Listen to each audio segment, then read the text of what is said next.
So, I've got a story to help make sense of a few things that didn't make sense in the past for some people that just can't stop being fucking nosy. Alright?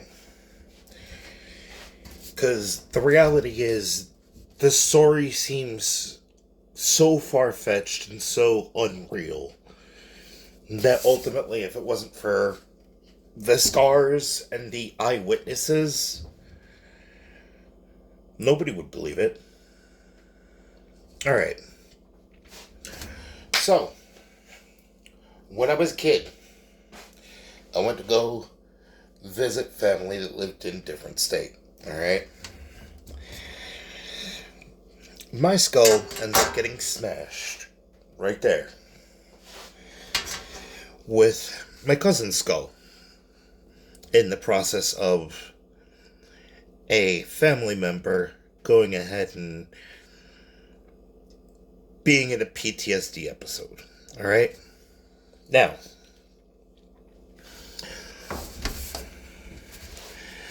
that individual had served in the military.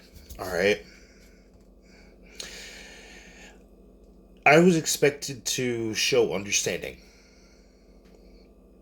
while simultaneously as a kid being pissed off that it was no normal level of abuse. I mean, when it quite literally causes an entire divot in your head, like right there, yeah, that's not something that, I know it kind of looks like a water drop. That's not something that is easy for a kid to show understanding about. Alright? Causes a little trauma. Now,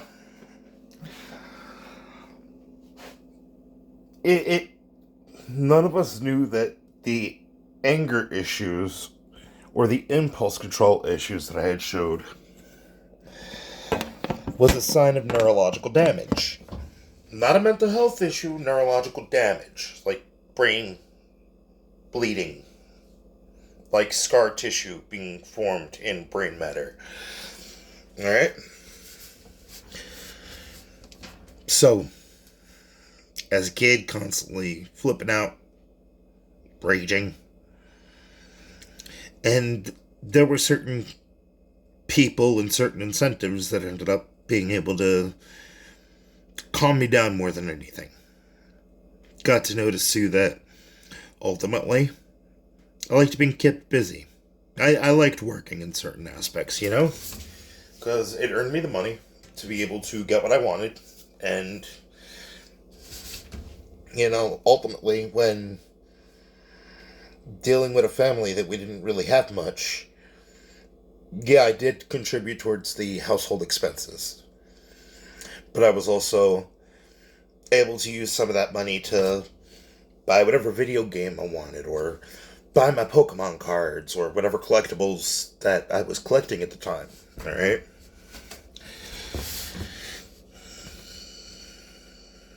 Then,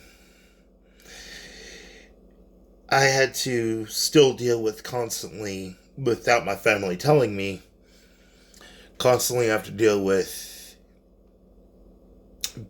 basically getting rejected over and over again because, you know, got put through respites. So on weekends I'd get sent with random families, alright?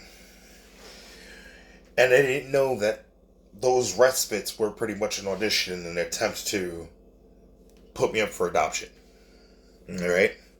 Still to this day didn't get admitted to me. I had to find out from another family member. I believe it was 2013, 2014. But anyway.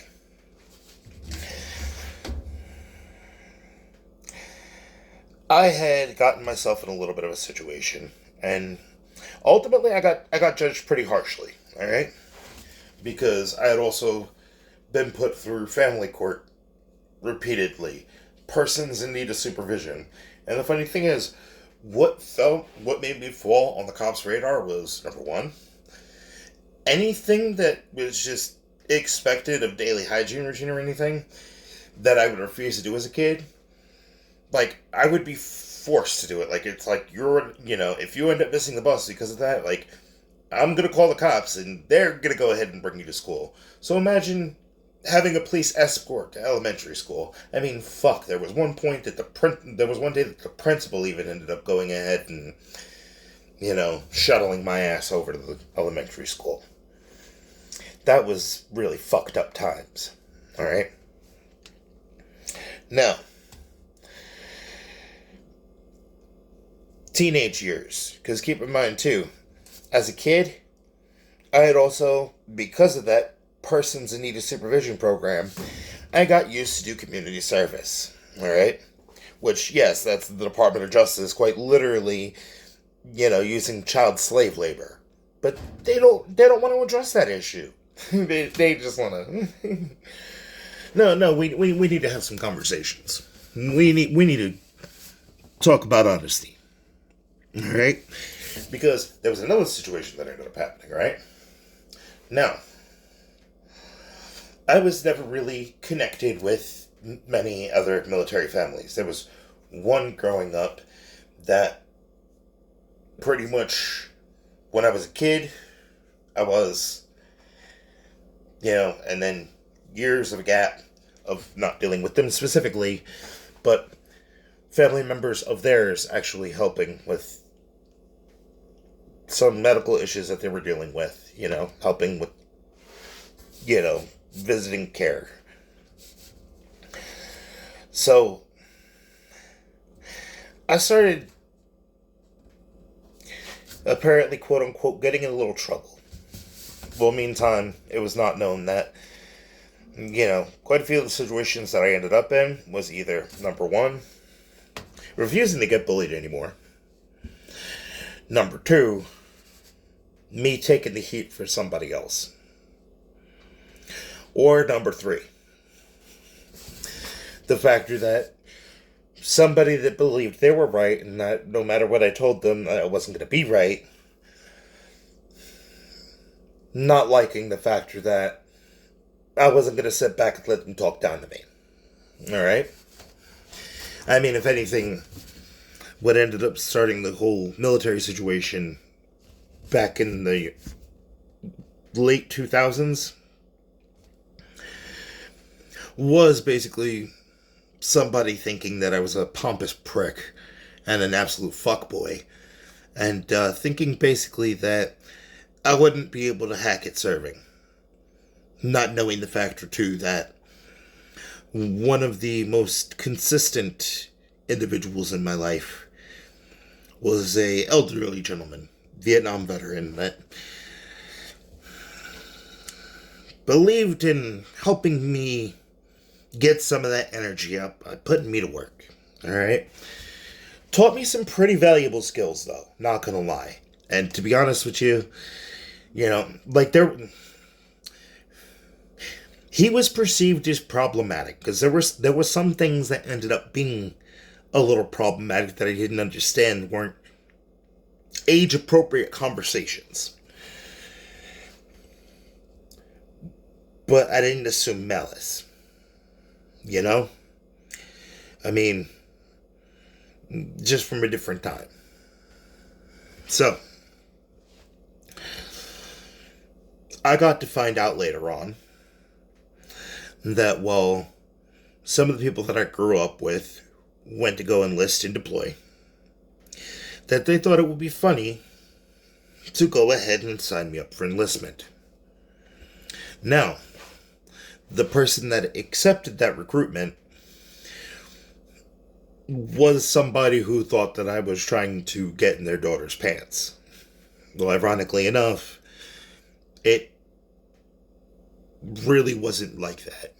It was the circumstance of I didn't know people within my community because I had been shoveled around through the, foster home system so much that, my neighbors barely knew me. The only thing that they did know was that I was put through this counseling program where, quite literally, my counseling sessions would be on the front porch. So my neighbors would get to know every bit of everything that I was talking about in counseling, every one of my issues. Well, that recruitment stuck. But here's the problem. I have been disabled for a long time. Alright? And I'm not talking about psychologically disabled. I'm talking about as a kid, I was in leg braces and a back brace. Like, by the way, I absolutely rue the fucking day that Forrest Gump came out as a movie. Because imagine being in leg braces and a back brace and Forrest Gump coming out. Yeah. That was a special kind of hell. But obviously, there are certain physical debilitations that would end up going ahead and causing a liability in a combat field. But I had always had a love for electronics and technology. I had always had a fascination with it. After building my first computer with that same guy, I just went to deep dive into anything and everything that I could learn about the computer. And the funny thing is, as a kid, I didn't know that it was a unrealistic goal, but I wanted to learn everything that computers could end up offering. Like, I wanted to learn everything about the internet. I wanted to learn how far it goes, you know? Like, digitally, I found myself in some really weird places. Really weird. That's when I got to learn that, you know? Once you open up some doors, they're not shut. So now there was a problem. I was enlisted. Ultimately, the person that accepted that recruitment would have ended up getting locked up and dishonorably discharged for recruitment fraud. Same thing with the individuals, peers that, you know, grew up, that I can't even really say grew up with, that I attended elementary school with. They didn't really get to know me because, you know, I'd constantly been shuffled around. And they thought that it was a funny joke, not understanding that would end up going ahead and ruining their service record too. So, here I am with a bias against veterans, basically, because of, yeah. And there was some major racial discrimination where I grew up, to the point that there was a documentary made about the town that I grew up in.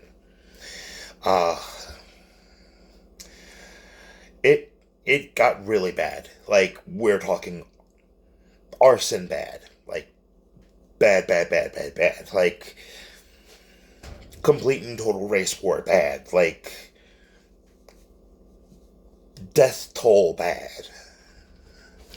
So, ultimately, obviously I started having a little bit of resentments because of racial microaggressions that I had to deal with, but I was getting it from multiple angles. So, I end up going ahead and getting relocated. Alright? When I get relocated, I get racially profiled. Now, the funny thing is,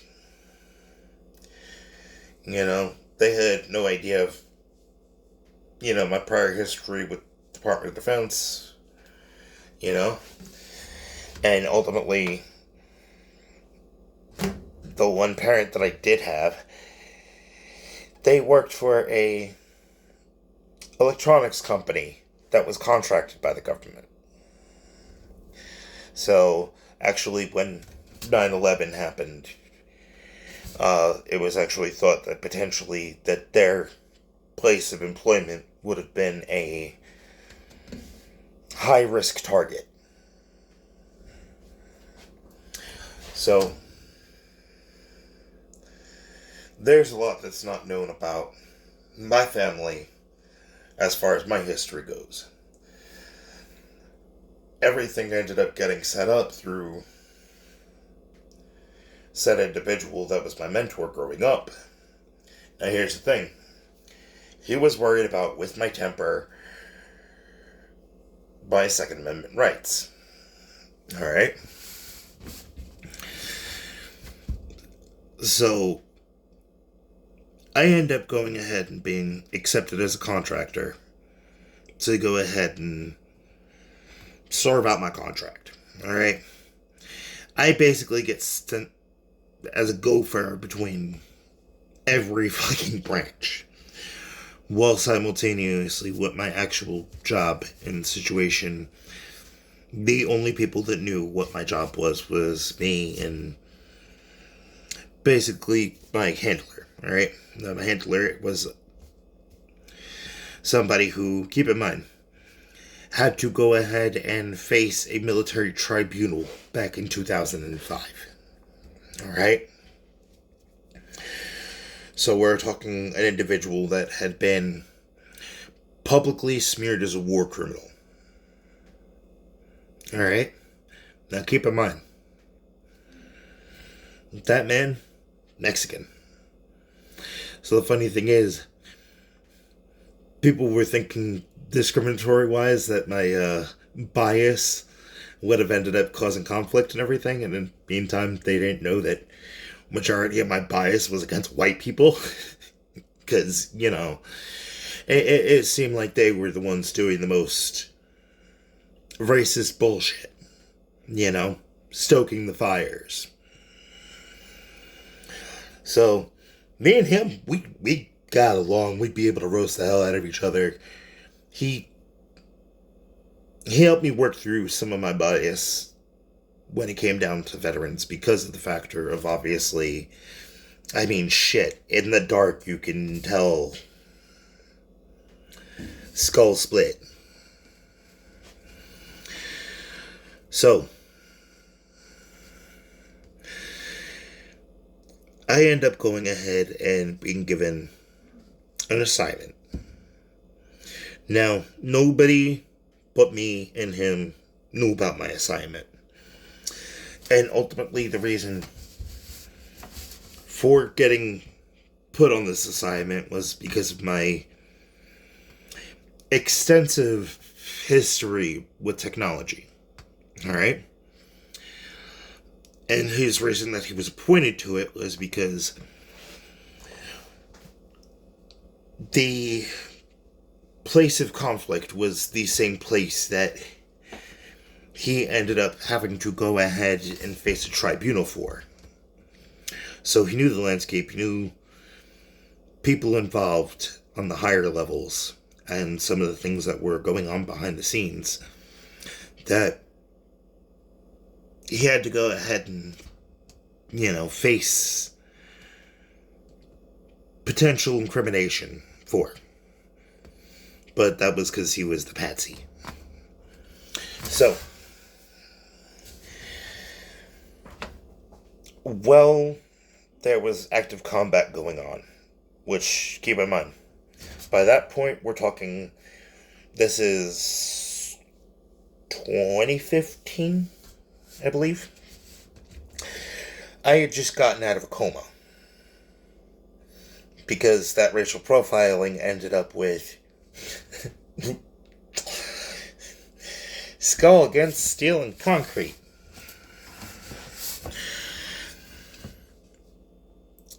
So, I ended up dying while I was in that coma. And keep in mind,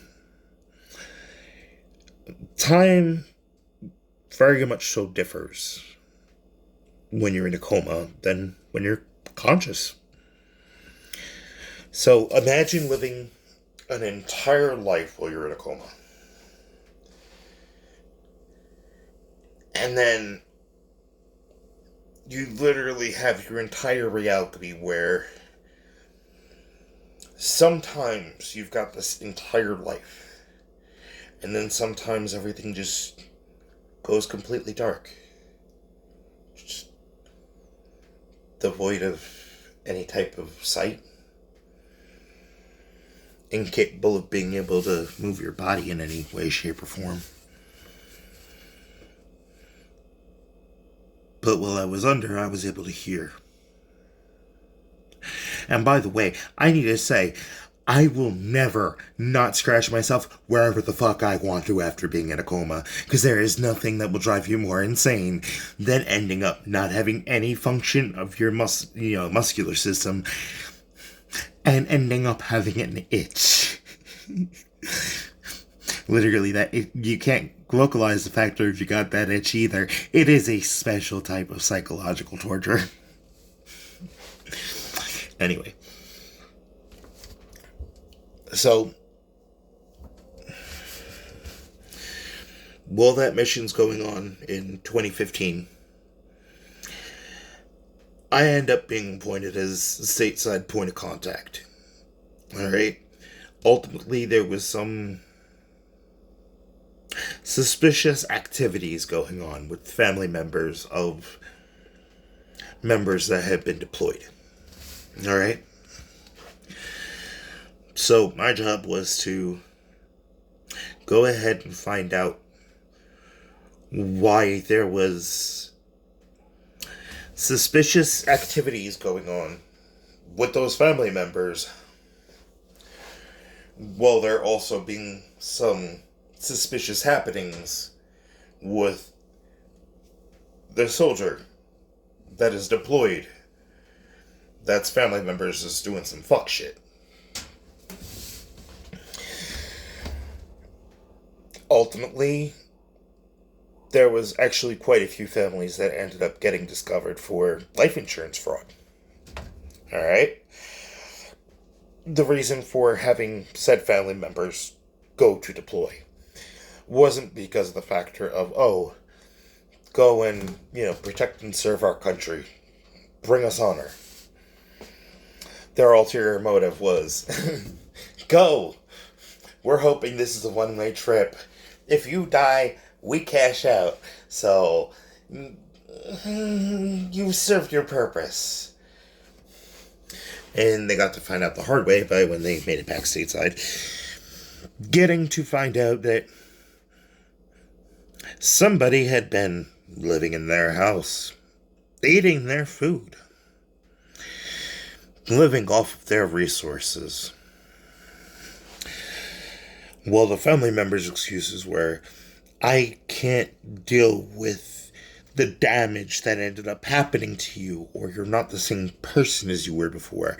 Well, meantime, they ended up getting broken, mangled, and damaged in different ways in the process of going and trying to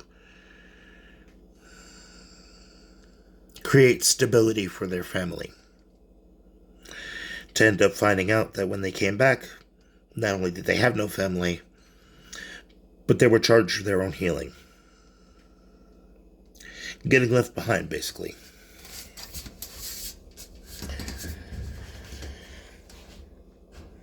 My job was also to help with setting up basically safe houses.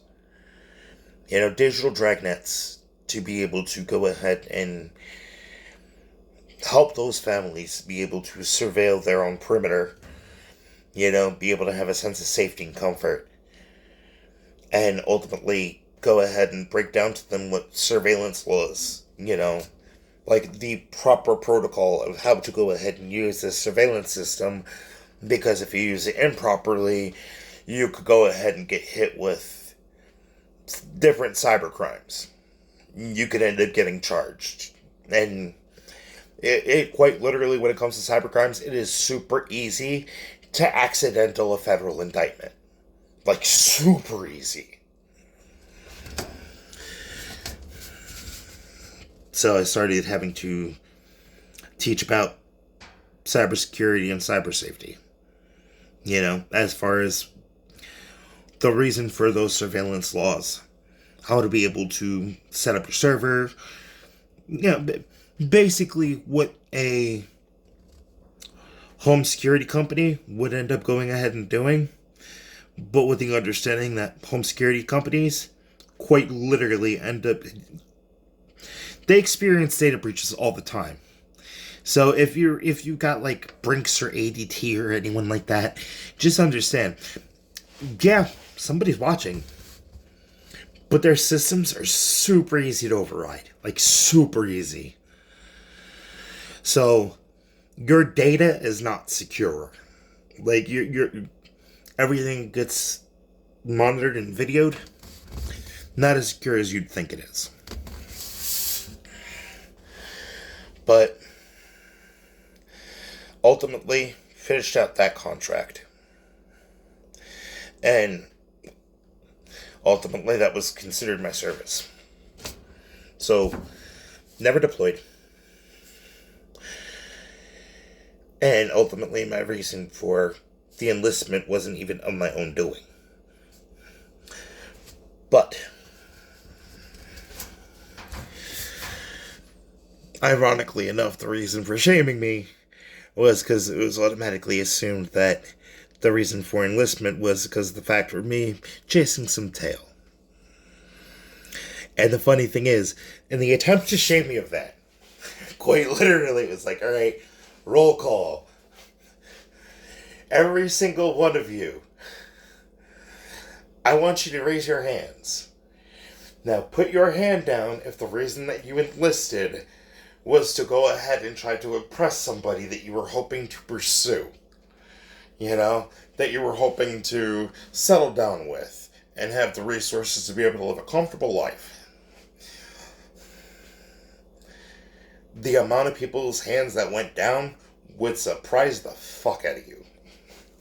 So it's like, okay, so you let a piece of ass lead you to combat to attempt potentially be collateral damage. Listen, I was having a dry spell. I don't know what to tell you. The amount of people that was the reason that they ended up enlisting. And it's, oh my god. The irony of it. The irony of it. So, it's like, so, you want, y'all, damn. Like, the things y'all do to get laid. But we don't talk about that. I'm just saying. Ultimately, understand for some people, honor. Some people, valor. Some people, integrity. And some people, because some people should not make major life decisions without going ahead and rubbing out some knuckle children first. I'm going to stop that right here.